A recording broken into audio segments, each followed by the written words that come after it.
Hi friends, இது வந்துட்டு dinner routine தாங்க. ரொம்ப நாள் ஆச்சு மேகி செஞ்சு சாப்பிட்டு. நியர்லி சொன்னால் நம்ப மாட்டீங்க, ஒரு 2 இயர்ஸ் கிட்டே ஆச்சு. ஸோ பசங்களுக்கு ரொம்பவே அன்ஹெல்த்தி அப்படின்னு நான் செய்கிறதே இல்லை. ரொம்ப நாள் கழித்து ரொம்ப கிரேவிங்ஸாக இருந்தது மேகி செய்யலான்ட்டு. ஸோ எனக்கு, என் பெரிய பையனுக்கு, ஹஸ்பண்டுக்கு மட்டும் மேகி செஞ்சாச்சு. சின்னவனுக்கு அதை ஊட்ட முடியாது இல்லைங்களா, அவனுக்கு இப்போ தான் 2 இயர்ஸ் ஆச்சு. ஸோ அவனுக்கு அளவாக வந்துட்டு பருப்பு சாதம் மாதிரி குக்கரில் வச்சலான்னு செஞ்சிட்ருக்கேங்க.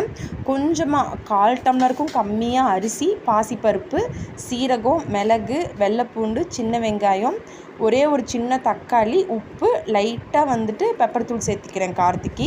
வேறு எதுவுமே தேவையில்லை. இப்போ கொஞ்சமாக மஞ்சள் தூளும் கொஞ்சமாக ஆயில் விட்டுக்கோங்க.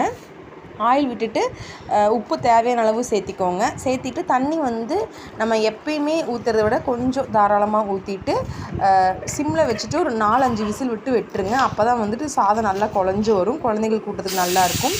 சைட் பை சைடு வந்து நூடுல்ஸ்க்கு வந்துட்டு வெங்காயம், மிளகாலாம் கட் பண்ணிகிட்ருக்கேன். எனக்கு அப்படியே சாப்பிட்றத விட இந்த வெங்காயம், மிளகா, இஞ்சி பூண்டு பேஸ்ட் இதெல்லாம் போட்டு செஞ்சு பாருங்கள். மேகி ரொம்பவே டேஸ்ட்டாக இருக்கும். அவ்வளோதான் பாருங்கள். ஒரு 4 விசில் விட்டதுக்கப்புறம் பருப்பு நல்லாவே வெந்துருச்சு, அந்த பருப்பும் அரிசியும். அப்புறம் லைட்டாக மத்தி எடுத்து அதை லைட்டாக கடைஞ்சிட்டு பையனுக்கு வந்துட்டு சாதம் போட்டு லைட்டாக நெய் போட்டு ஊட்டிட்டோம். எங்களுக்குமே வந்து நூடுல்ஸ் ரெடி ஆகிடுச்சு. கூடவே ஒரு ஆம்லேட்டும் வச்சு சாப்பிட்டாச்சு. பாய்.